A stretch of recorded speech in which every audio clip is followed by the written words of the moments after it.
টা এখানে আমি এইভাবে আনবো, দেওয়ালে যখন পিঠ থেকে গেছে তখন কিন্তু ডেমোক্রেসি বলের প্রয়োজনটা আমাদের কাছে হয়েছে। আজকে আমাদের এমন একটা জায়গায় আমরা পৌঁছেছি যেখানে আমাদের অলমোস্ট দেওয়ালে পিঠ থেকে গেছে।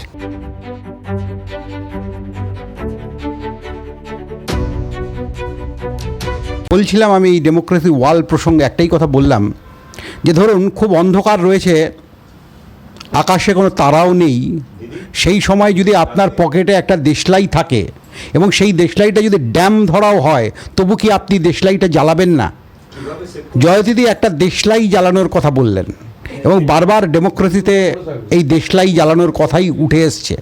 রবীন্দ্রনাথ তার গোড়ায় দেখিয়েছিলেন যে ডেমোক্রেসি কত দূর যেতে পারে। গোড়ার শেষে আমরা কি দেখছি?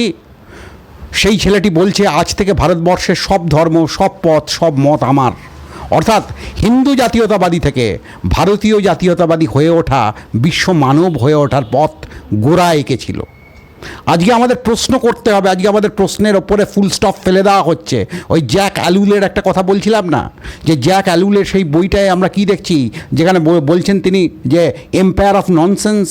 অর্থাৎ আগে যখন প্রাচীনতম যুগে একদম আদিম মানুষ যখন একটা ছবি আঁকতো, সে কিন্তু আমি শিল্পী এ কথা ভাবতো না, সে কোনো অ্যালিয়েনেশনের জায়গা থেকে ছবি আঁকতো না। সে মনে করতো আমার পাশের লোকটার সঙ্গে আমার জীবনের গভীর সম্পর্ক আছে। এই গভীর সম্পর্ক বোধগুলোকে এখন কেটে দিয়ে এক অদ্ভুত জায়গা তৈরি, হলোম্যান তৈরি করা হচ্ছে। আমি ব্যক্তিগতভাবে কারোর উদ্দেশ্যে বলবো না, আমাদের ইউটিউব সংস্কৃতি আমরা কী দেখছি, একদিকে ভয়ঙ্করভাবে গদি মিডিয়া আছে, আরেকদিকে কিছু স্টুজ, তাদের মানে গৌতমদার কথা নয়, আরও স্টুজ সাংবাদিক যারা কথা বলতে কি বাংলা কিভাবে বলতে হয়, বাংলা ভাষার যে একটা গভীরতর সৌন্দর্য আছে, যুক্তি আছে, সেগুলোই জানে না। তারা হয় এক সময় হয়তো সিপিএমের দালাল ছিল, তারপর হয়তো তৃণমূলের দালালি করেছে, আজকে হয়তো অন্যদিকে যাচ্ছে। ফলে আমাদের এখানে একটা অদ্ভুত জায়গায় ফেলে দেওয়া হয়েছে যে আপনাকে কোনোভাবে দেশলাই জ্বালাতে দেওয়া হবে না। আর আজকে লড়াইটা হচ্ছে দেশলাই জ্বালানোর লড়াই। আপনি যে কেউ হতে পারেন, আপনাকে কোনো সংগঠন দল করতে হবে না। আপনি আপনার বাড়িতে শুধুমাত্র মোবাইলটা চালিয়ে অথবা মোবাইলটা না চালিয়েও ডেমোক্রেসি ওয়াল তৈরি করতে পারেন। আপনার মনে সেই অব্যক্ত কথাগুলোকে তুলে ধরতে পারেন, যে কথাগুলো এতদিন বলা হয়নি, যে কথা আগে বলনি সে কথা এবছর বলো, সে কথার নাম হলো ডেমোক্রেসি ওয়াল। এবার সেরকম একজন কথা বলার জন্যে আমি ডাকবো কৌশিক দাশগুপ্ত। কৌশিক দার একটা পরিচয় দিয়ে নিই। এই মুহূর্তে পশ্চিমবঙ্গের আমার মতে যে কজন স্পিকারকে আমি দেখেছি যারা সবচেয়ে গভীরতম জায়গায় গিয়ে গভীরতম আলোচনাগুলো করতে পারে অনেক জটিল বিষয় নিয়ে, টমাস পিকেটির অর্থনীতি থেকে মহাভারত, সেরকম এক বক্তা কৌশিক দাশগুপ্ত। কৌশিক দা প্লিজ। শামসুল দা তো আছেনই, আমাদের গৌতম দাও আছেন, কৌশিক দা। কৌশিক দাশগুপ্ত। দেখা যাচ্ছে এখানে যারা উপস্থিত আছেন সবাই আমার বয়োজ্যেষ্ঠ, সবাইকে আমি নমস্কার জানাচ্ছি। এরা সবাই প্রত্যেকেই খুব বিদগ্ধ মানুষ। দেবাশিস আমার ভাতৃপ্রতিম, ও প্রচুর পড়াশোনা এবং মননশীল মানুষ, বিদগ্ধ এবং মননশীল মানুষ।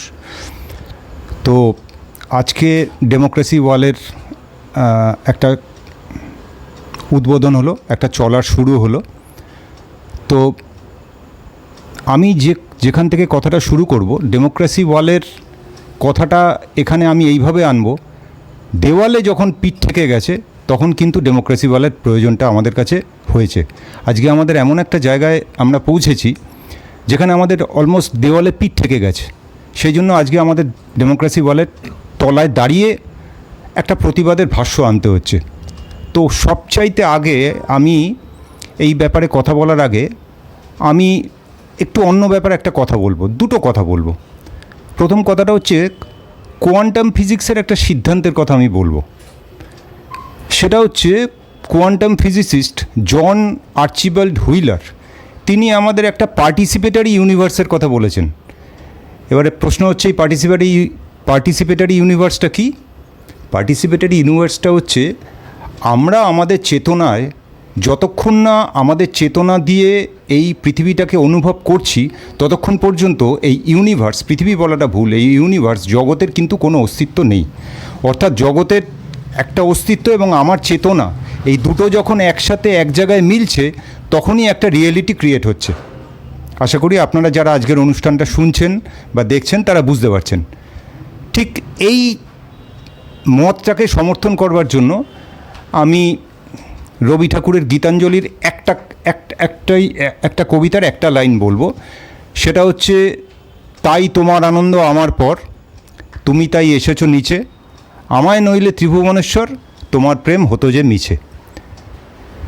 তাহলে রবীন্দ্রনাথ ঠাকুর এখানে তার যে জীবন দেবতা অথবা এই ইউনিভার্সের ভেতরে, উনি তো উপনিষদিক কনসেপ্টে বিশ্বাস করতেন, উপনিষদের যে ব্রহ্ম সেটাকে উনি এইখানে নিয়ে এসছেন।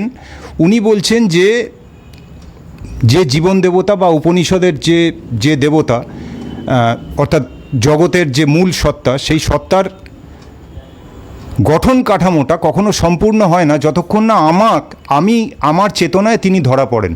অর্থাৎ আমার সাথে জগতের স্রষ্টার যেখানটায় সংযোগ হয়, মিলন হয়, সেখানেই কিন্তু যে কোনো একটা ইউনিভার্সের গঠন কাঠামো সম্পূর্ণ হয়।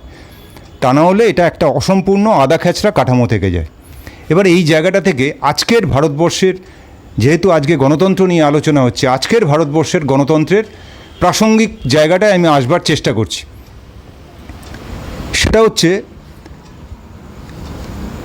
বর্তমান ভারতবর্ষের যারা শাসক গোষ্ঠী রয়েছেন তারা বোধহয় এই প্রিন্সিপালটা, এই একটু আগে কোয়ান্টাম ফিজিক্সের যে কথাটা বললাম, পার্টিসিপেটারি ইউনিভার্স, এবং রবি ঠাকুরের যে কথাটা, যে আমায় নইলে ত্রিভুবনেশ্বর, তোমার প্রেম হতো যে মিছে, অর্থাৎ আমাদের যে একটা পার্টিসিপেশন রয়েছে এই গণতন্ত্রের মন্দিরে, গণতন্ত্রের পীঠস্থানে সাধারণ দেশে সাধারণ জনগণের যে একটা পার্টিসিপেশন রয়েছে, এই সত্যটা বোধহয় তারা ভুলে গেছেন বলেই পশ্চিমবঙ্গের যে 33 লক্ষ জনগণ এসআইআরের মাধ্যমে বাদ চলে গেছে, এখনও পর্যন্ত কিন্তু তাদের ভবিষ্যৎ কী হবে, পরে শুনছি আরও কিছু করে সেই জিনিসটা বোধহয় 27 লক্ষ বা 28 লক্ষতে এনে দাঁড় করানো হয়েছে।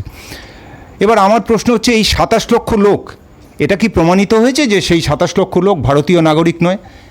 এটা প্রমাণিত হয়নি। তাহলে তাদের ভবিষ্যৎ কি হবে, তাদের সন্তান সন্ততির ভবিষ্যৎ কী হবে, সেটা না জেনে আমরা কিন্তু অলরেডি একটা বিধানসভা ভোট সেরে ফেললাম, এবং বিধানসভা ভোটটা সেরে ফেলার ফলে এখানে সরকারটাও পরিবর্তন হয়ে গেল। যদি এরকম দেখা যায় যে এখানে বিধানসভা ভোটের শাসক গোষ্ঠীর সাথে বিরোধী পক্ষের যে ডিফারেন্সটা সেটা ওইটার থেকে কম, তাহলে পৃথিবীর যে কোনো সুস্থ চেতনা সম্পন্ন লোক এই ইলেকশনটাকে কতটা গণতান্ত্রিক বলবে, সেটা নিয়ে আমার কিন্তু একটা বিরাট বড় প্রশ্ন আমার আজকের এই জায়গাটা থেকে, যারা আজকের অনুষ্ঠানটা দেখছেন বাইরে, আমরা এখানে যারা আছি তারা নয়, বাইরে যারা দেখছেন তাদের কাছেও আমার এই প্রশ্নটা রইল। এবার এর আগে এখানে যারা শামসুলবাবু ছিলেন, গৌতমবাবু ছিলেন, আমাদের দিদি ছিলেন, এরা সবাই একটা, আমাদের দুর্গাবাবু ছিলেন, ওনারা সবাই একটা কথা বলেছেন, গণতন্ত্র সম্পর্কে একটা কথা এখানে বারবার উঠছে যে আমরা নিজেরা কতটা গণতান্ত্রিক ইত্যাদি ইত্যাদি। দেখুন, এ ব্যাপারে আমার একটুখানি অন্যরকম মত আছে। সেটা হচ্ছে যে আমাদের দেশে তো ঠিক শিল্প বিপ্লব হয়নি, তো শিল্প বিপ্লব না হওয়ার কারণে, আমি একটু মার্কস সাহেবকে উল্লেখ করে বলছি, শিল্প বিপ্লব না হওয়ার কারণে ইউরোপের মাটিতে মানুষের যে ধরনের গণতান্ত্রিক চেতনা থাকবে, সেটা কিন্তু এশিয়ার মাটিতে, এশিয়ার একটা দেশ ভারতবর্ষের মাটিতে সেই গণতান্ত্রিক চেতনা আশা করাটা অন্যায়। এটা হলো এক। দুই, ভারতবর্ষে একটা খুব শুরুর দিকে হয়তো একটা গণতান্ত্রিক কাঠামো, মানে একটা গণতান্ত্রিক স্পেস ছিল, আমি স্পেস বলবো, কাঠামো না, একটা স্পেস ছিল। কারণ আমি এটা নিয়ে একটু ঘাটাঘাটি করতে গিয়ে দেখলাম যে বৈদিক যুগে আমাদের সভা সমিতি বলে দুটো জিনিস ছিল, যেখানে বিভিন্ন লোক এসে জড়ো হতেন এবং তারা নিজেদের মধ্যে যে কোনো একটা ইস্যু নিয়ে, সেটা রাষ্ট্রীয় ইস্যু হতে পারে, স্থানীয় নাগরিক ইস্যু হতে পারে, তারা নিজেদের মধ্যে একটা আলোচনা করতেন এবং আলোচনাটা একেবারে গ্রাসরুট লেভেলে পর্যন্ত যেত। তো আমাদের আমার পূর্ববর্তী বক্তারা যেটা বললেন যে গণতন্ত্রের এই ইত্যাদি ইত্যাদি, আমরা এই যে এসআইআরে এত, আমাদের দিদিও বললেন যে এসআইআরে এত লোক বাদ চলে গেলেন, আমরা কেন প্রতিবাদ করিনি। এটা একটা খুব সত্যি, এটা একটা খুব বড় প্রশ্ন। আমাদের একটা ইলেকশন হচ্ছে, এই প্রসঙ্গে আর একটা কথা বলা দরকার। এইটা কিন্তু খালি আমি পশ্চিমবঙ্গের কনটেক্সটে বলছি না। আমার একটু সৌভাগ্য হয়েছে ব্যাঙ্গালোরে যাওয়ার। ব্যাঙ্গালোরের আমি ওখানে মহাদেবপুরা কনস্টিটিউয়েন্সিতে, একটি সাউথ ব্যাঙ্গালোরের হোয়াইটফিল্ডে মহাদেবপুরা কনস্টিটিউয়েন্সি, ওই জায়গাতে অন্তত 35 থেকে 40 লক্ষ ভুয়ো ভোটার ঢোকানো হয়েছে, যেটা রাহুল গান্ধী প্রজেক্ট করেছেন এবং তিনি সমস্ত তথ্য নথিপত্র নিয়ে ওখানে দেখিয়েছেন। এবারে আপনি বলুন তো, ইলেকশন কমিশনের সামনে এই তথ্যগুলো রাখা হচ্ছে, সুপ্রিম কোর্ট সেটা মনিটর করছে, সুপ্রিম কোর্ট কী ব্যবস্থা করেছে? আমাদের নির্বাচন কমিশন কি ব্যবস্থাটা করেছেন? আমরা নিজেরা ঢাক পিটিয়ে বলি আমরা সবচেয়ে গণতান্ত্রিক, পৃথিবীর সবথেকে বড় গণতান্ত্রিক রাষ্ট্র। এটা কি তার নমুনা? যেখানে সমস্ত ডকুমেন্টারি এভিডেন্স দেখানো হয়েছে, 750 লোক একটা পরিবারে দেখানো হচ্ছে, 750 লোক সম্পূর্ণ ভুয়ো। একজন লোক, এটা মহাদেবপুরা কনস্টিটিউয়েন্সিতে এই ঘটনা সবাই জানে, এগুলো ইউটিউবে বেরিয়েছে, এটা কোনো গোপন ব্যাপার না, এটা ওপেন টু অল, একটু খোঁজ করলেই সবাই জানতে পারবে।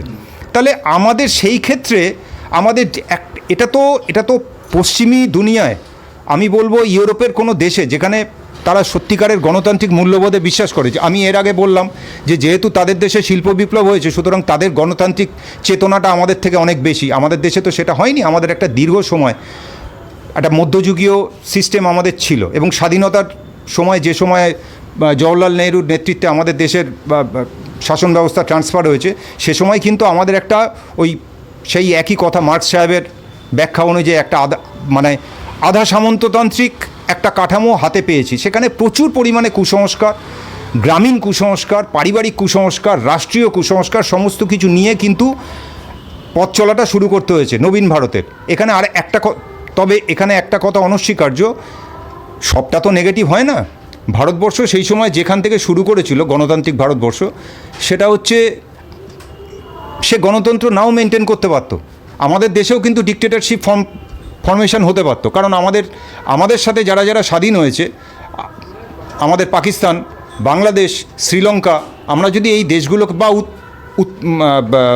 কোরিয়া, এই দেশগুলোকে যদি আমরা দেখি ওই সময়কালের মধ্যে, সেখানে কিন্তু তারা গণতন্ত্রটাকে দীর্ঘদিন চালিয়ে নিয়ে যেতে পারেনি, অজস্রবার সেটা ভেঙে গেছে। এবার প্রশ্নটা হচ্ছে, ভারতবর্ষ সমস্ত কিছু অসুবিধা সত্ত্বেও ভারতবর্ষ কিন্তু একটা সংসদীয় গণতন্ত্রের কাঠামোটা ধরে রেখেছে। এবার প্রশ্নটা হচ্ছে, এই যে এত পরিমাণ সংসদীয় গণতন্ত্রের ভেতরে এত পরিমাণ জালি জুয়াচুরি, জল মেশানো, নানান রকমের দুর্নীতি ইত্যাদি ইত্যাদি যে সমস্ত আমরা দেখতে পাচ্ছি, সেইটার বিরুদ্ধে আমরা গণতান্ত্রিক দেশের নাগরিকরা আমাদের যে ভূমিকাটা পালন করা উচিত ছিল, আমরা কি করতে পেরেছি? আমাদের যে প্রতিবাদটা করার দরকার ছিল, আমরা কি করতে পেরেছি? আমরা করতে পারিনি। এই জায়গাটাতে আমার একটা ব্যাখ্যা মনে হচ্ছে। আজকের অনুষ্ঠান যারা শুনছেন তারা একটু ভেবে দেখবেন। নোম চমস্কি বলে একজন বুদ্ধিজীবী আছেন, তিনি একটি বই লিখেছিলেন, সেই বইটির নাম হচ্ছে ম্যানুফ্যাকচারিং কনসেন্ট।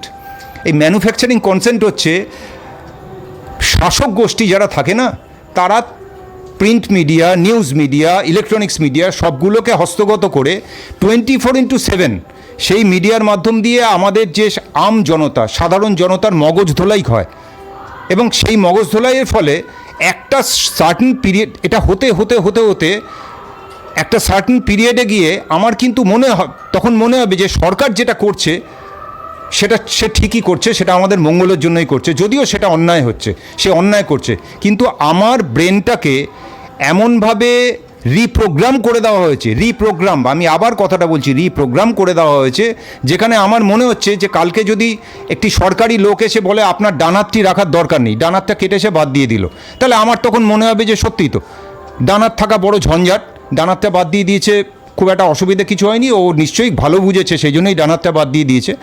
তার কিছুদিন বাদে এসে সে আবার আমার বাঁ হাতটাও বাদ দিয়ে দিল, তখন আমার এটা মনে হবে যে সরকার নিশ্চয়ই যেটা করছে আমাদের ভালোর জন্যই করছে। কি আছে, বহু লোকেরই তো হাত থাকে না, আমার দুটো পা তো রয়েছে, তার কিছুদিন বাদে এসে সে আমার দুটো পাও কিন্তু বাদ দিয়ে দেবে। পৃথিবীর যে দেশে ডিক্টেটরশিপ ফরমেশন হয়েছে, সেখানে কিন্তু এই ধরনের ঘটনাগুলোই ঘটেছে। তো এই জিনিসটা, এই চমস্কির কথিত ম্যানুফ্যাকচারিং কনসেন্ট, এই ম্যানুফ্যাকচারিং কনসেন্টের কারণে আমাদের যে প্রতিবাদের যে মুখটা, প্রতিবাদের যে বর্ষা মুখ, সেটায় যতটা তীক্ষ্ণতা থাকার কথা ছিল, সেই তীক্ষ্ণতাটা ভোঁতা হয়ে গেছে বলে আমি ব্যক্তিগতভাবে বিশ্বাস করি।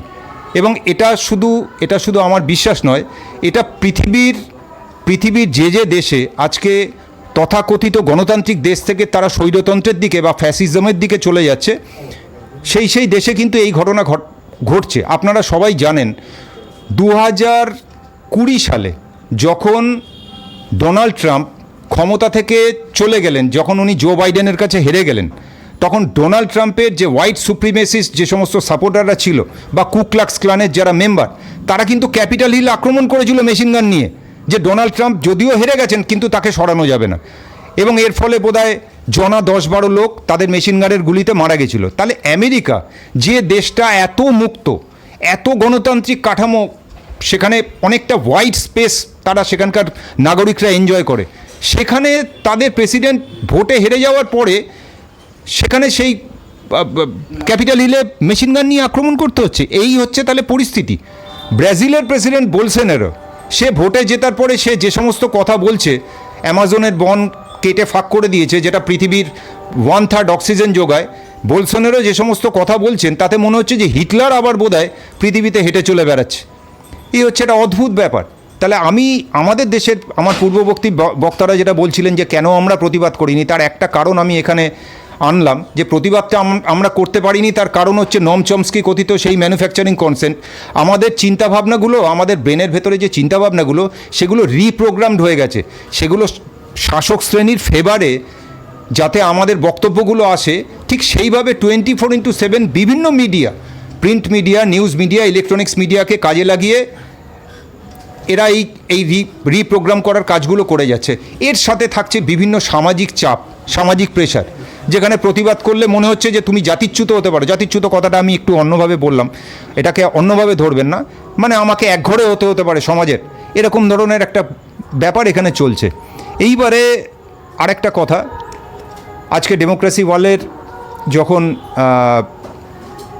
উদ্বোধন হলো সেই প্রসঙ্গেই বলছি। কিছুদিন আগে আমি এই দেবাশিসবাবুর চ্যানেল কথামুখে টমাস পিকেটিকে নিয়ে একটা আলোচনা করেছিলাম। টমাস পিকেটি সেখানে একটা কথা বলছেন যে 80-র দশকের পর থেকে, অর্থাৎ ইউনাইটেড স্টেটসের যখন রোনাল্ড রেগন ছিল তার সেই সময়ের পর থেকে, বা 1991-এ ক্রেমলিনের ওপর থেকে লাল পতাকা নেমে যাওয়ার পরে পৃথিবীর যে ভারসাম্য, রাজনৈতিক ব্যালেন্স, সেটা কিন্তু ডিস্টার্ব হয়ে গেছে। এই ডিস্টার্ব হয়ে যাওয়ার ফলে ক্রোনি ক্যাপিটালিজমটাকেও আমি ছেড়ে দিচ্ছি। আমি যদি বলি যে স্পেকুলেটিভ ক্যাপিটালিজম, অর্থাৎ ইন্ডাস্ট্রিয়াল ক্যাপিটালিজম নয়, কিন্তু স্পেকুলেটিভ ক্যাপিটালিজম, ফাটকাবাজ। আপনি সকালবেলা শেয়ার বাজারে ইনভেস্ট করবেন, আপনি বিকেলবেলা লাভ তুলে নিয়ে বেরিয়ে যাবেন।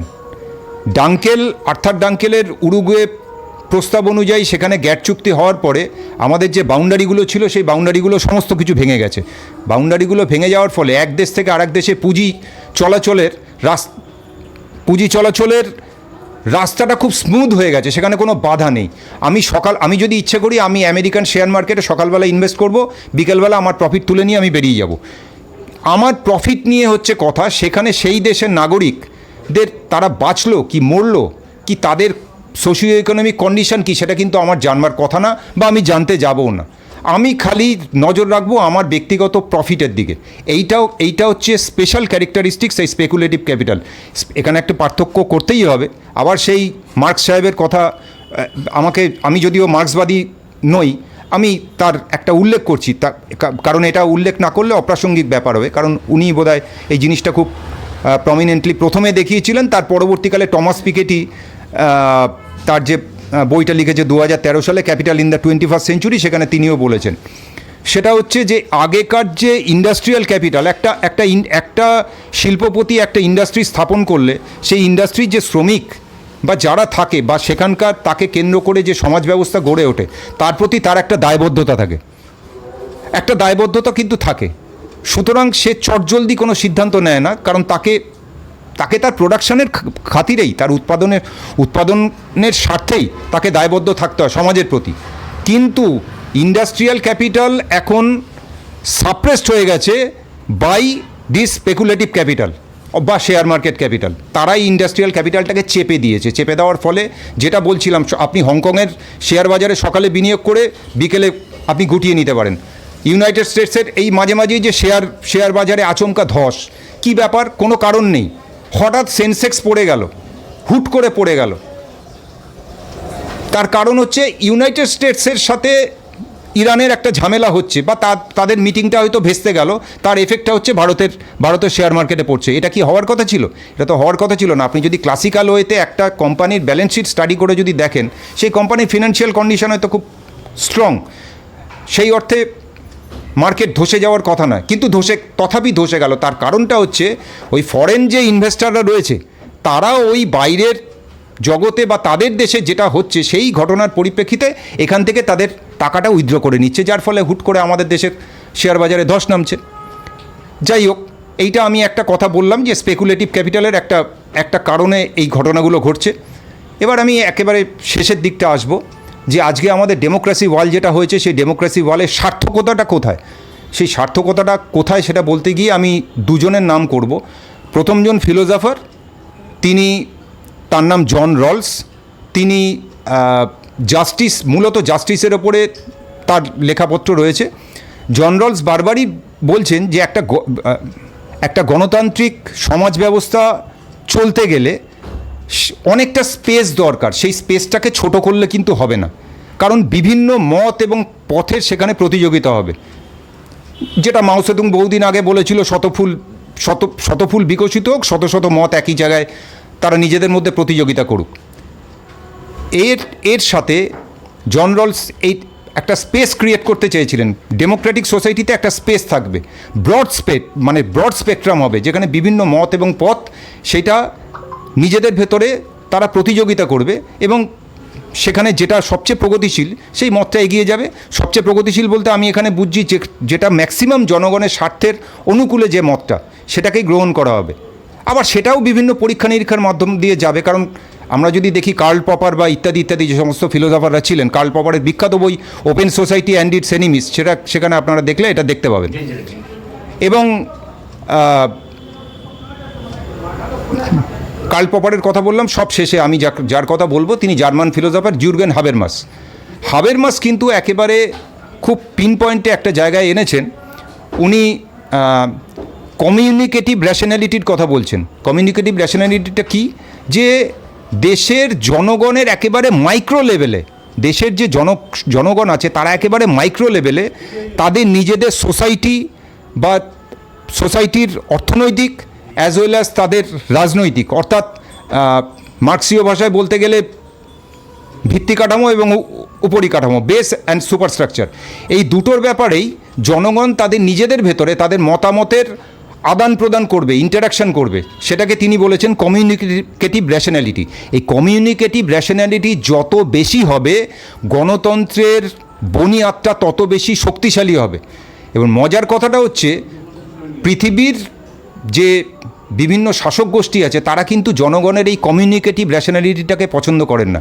তারা সবসময় চায় আমরা যাতে বিচ্ছিন্ন হয়ে থাকি, কারণ আমরা যত বেশি বিচ্ছিন্ন হব, আমাদের বিভিন্ন মত এবং পথ, আপনি কি ভাবছেন, আপনি কি জানতে চাইছেন সেটা আমি জানতে পারবো না। এর ফলে ওই ম্যানুফ্যাকচারিং কনসেন্টের মাধ্যম দিয়ে আমার ব্রেনের বা আমার চিন্তা ভাবনাগুলোকে রিপ্রোগ্রাম করে শাসক শ্রেণীর অনুকূলে নিয়ে যাওয়ার সুবিধা হবে। যে কারণে এই কমিউনিকেটিভ র্যাশনালিটিটা সবসময় বিভিন্ন দেশের বিভিন্ন সময়ের, এটা শুধু তথাকথিত ক্যাপিটালিজমকে দোষ দিলে হবে না। এটা সোশ্যালিস্ট কান্ট্রিতেও হয়েছে, এটা চায়নাতে কালচারাল রেভলিউশনের সময় হয়েছে, বিভিন্ন সময় হয়েছে, এটা দেখাই গেছে। তারা সবসময় শাসক গোষ্ঠী চাইছে তাদের নিজেদের অনুকূলে মতটা থাকে। এখানে এই গৌতমবাবু একটা ক্ষমতার কথা বলছিলেন, তো এই প্রসঙ্গে আমি বলি, আসলে এই বিভিন্ন এই ক্ষমতার যে ব্যাপারটা হয় না, যে মানুষের ভেতরে কোথাও বোধহয় একটা ওই ক্ষমতাতন্ত্রটা কাজ করে। মানে বিভিন্ন সময়ে বিভিন্ন ধরনের সমাজ ব্যবস্থা, সেটা পুঁজিবাদী সমাজ ব্যবস্থা হতে পারে, সমাজতান্ত্রিক হতে পারে, বা আরও অ্যাডভান্স কিছু হতে পারে। বিভিন্ন সময় সেখানেও দেখা যাচ্ছে যে ভেতরে একটা চোরা ক্ষমতাতন্ত্র কাজ করে। সমাজতন্ত্রের ক্ষেত্রে ভেতরেও কাজ করে। বা কম্বোডিয়ার পলপটের উদাহরণ দিতে পারি, যেখানে পূর্ণ কমিউনিজম তারা করবার চেষ্টা করেছিল। সেখানেও দেখা যাচ্ছে পলপট, ইয়েং সারি বা তার অ্যাসোসিয়েটসরা, সেখানেও তারা ক্ষমতা একটা কাঠামো তারা নিজস্বভাবে মেনটেন করতো, যেখানে জনসাধারণের সাথে তাদের একটা ডিফারেন্স হয়ে গেছে। তো এই ব্যাপারটা যদি আলোচনা করতে যায়, মানুষকে অ্যারিস্টটল বলেছিলেন র্যাশনাল অ্যানিমেল, তাহলে আমাদের ভেতরে কোথাও কি একটা অ্যানিমেল ইনস্টিংক্ট কাজ করছে? এই প্রসঙ্গে আমি যদি বলি যে ধরুন আমাদের যে জেনেটিসিস্ট রয়েছে রিচার্ড ডকিন্সের একটা বই রয়েছে সেলফিশ জিন। তার মানে আমাদের ভেতরে এই যে স্বার্থপরতাটা কাজ করছে, এটা কি সবটাই জিনের জন্য? আমাদের মানুষের জিনের জন্য। এখন সেই জায়গাটাতে রিচার্ড ডকিন্স একটা কথা বলেছিলেন যে মানুষই হচ্ছে পৃথিবীর ভেতরে একমাত্র প্রাণী যারা জেনেটিক ডিটারমিনেশনের বাইরে গিয়ে তারা তাদের সুবুদ্ধিটাকে কাজে লাগাতে পারে। সুবুদ্ধিটাকে কাজে লাগাতে পারে বলেই আমার হয়তো কোনো আত্মীয় নয়, তার উদাহরণটা কী হিসেবে দেয়, আমার কোনো আত্মীয় নয়, আমার সাথে তার কোনো পারিবারিক রক্তের সম্পর্ক নেই, কিন্তু একটি বাচ্চা শিশু, আমি যদি দেখি রাস্তায় সেই ছেলেটি গাড়ি চাপা পড়ছে, আমি কিন্তু আমার নিজের প্রাণের ঝুঁকি নিয়ে সেই ছেলেটিকে বাঁচাই। এরকম বা একটি ছেলে জলে পড়ে গেছে, সে আমার পরিবারের কেউ না, আমি কিন্তু ঝাঁপিয়ে পড়ি। বা এটা এটা এটা চিরকালীন সত্য। এরকম অজস্র দেশের জন্য যে সমস্ত সৈনিকরা বা গোষ্ঠীর জন্য যারা মারামারি করে প্রাণ দিচ্ছে, তা সেখানে হয়তো দেখা যাচ্ছে তার কোনো ব্যক্তিগত স্বার্থ ইনভলভ নেই। বহু আছে এরকম। সকাল থেকে রাত পর্যন্ত যদি একটু চোখ খোলা রেখে আমরা চলি, আমরা এই উদাহরণগুলো দেখতে পাবো। তো সেইখানে রিচার্ড ডকিন্স সেই কথাটা আমাদের বলেছেন। উনি বিখ্যাত একজন জেনেটিসিস্ট। উনি বলেছেন মানুষই হচ্ছে একমাত্র প্রাণী যে জেনেটিক ডিটারমিনিজমের বাইরে। জেনেটিক ডিটারমিনিজম মানে স্বার্থপরতা।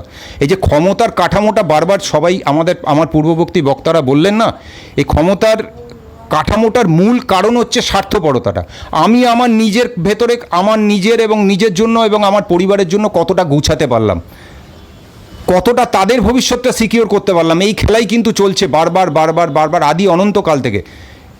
তো সেই যে আমাদের স্বার্থপরতাটা, এই স্বার্থপরতার বিরুদ্ধে মানুষই কিন্তু রুখে দাঁড়াতে পারে। মানুষই কিন্তু ওই স্বার্থপরতাটার যে মডেলটা সেটাকে ভেঙে নিঃস্বার্থপরতাটার একটা জায়গা আনতে পারে। এবার নিঃস্বার্থপরতার সাথে কিন্তু আমাদের এই গণতান্ত্রিক চেতনা বা গণতান্ত্রিক কাঠামোটা অঙ্গাঙ্গিকভাবে জড়িত। আপনারা একটু ভেবে দেখবেন, যেদিন আমরা ওই নিঃস্বার্থভাবে বিচার বিশ্লেষণ করতে পারবো, সেদিন কিন্তু আমাদের ওই ব্যাঙ্গালোরের মহাদেবপুরা কনস্টিটিউয়েন্সির মতো আমাদের কিন্তু 45 লক্ষ ভুয়ো ভোটারকে ঢোকাতে হবে না, আর 50 লক্ষ ভুয়ো ভোটার মানে আসল ভোটারকে বাইরে রাখতে হবে না।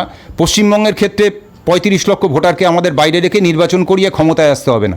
সেদিন কিন্তু আবার আমরা একটা মোটামুটি গণতান্ত্রিক ব্যবস্থার মধ্যে আসতে পারবো। তার মূল জায়গাটা হচ্ছে আমাদের নিজস্ব পারিবারিক ক্ষেত্র বা মাইক্রো লেভেলে আমাদের যে ভেতরে যে স্বার্থপরতাটা, সেই স্বার্থপরতাটাই রিচার্ড ডকিন্সের কথা বললাম, মানুষই কিন্তু সেটার বিরোধিতা করতে পারে। তবেই একটা গণতান্ত্রিক চেতনা সম্পন্ন একটা বিরাট বড় না হলেও মোটামুটি একটা গণতান্ত্রিক চেতনা সম্পন্ন জায়গায় আমরা পৌঁছতে পারবো বলে আমার বিশ্বাস।